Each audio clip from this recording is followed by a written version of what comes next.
छत्तीसगढ़ में आयुष्मान भारत योजना के तहत इलाज कराने वाले मरीजों की मुश्किलें बढ़ती नजर आ रही हैं। प्रदेश के निजी अस्पतालों ने बकाया भुगतान को लेकर आज से आयुष्मान योजना के अंतर्गत इलाज बंद करने का फैसला लिया है। एएचपीआई से जुड़े अस्पतालों का आरोप है कि सरकार पर उनके करीब 1500 करोड़ रुपए से ज्यादा का भुगतान लंबे समय से अटका हुआ है।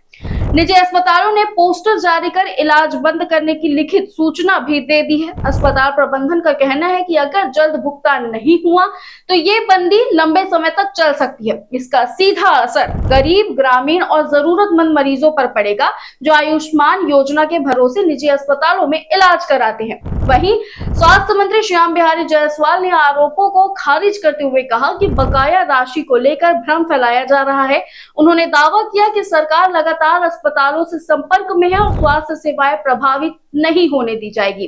जरूरत पड़ी तो अस्पतालों को आदेश भी जारी किए जाएंगे। अब सवाल ये है कि क्या मरीजों को राहत मिलेगी या आयुष्मान का इलाज सच में रुक जाएगा? आप अपनी राय कमेंट सेक्शन में जरूर बताएं और अपडेट्स के लिए वैम छत्तीसगढ़ को सब्सक्राइब करना ना भूलें।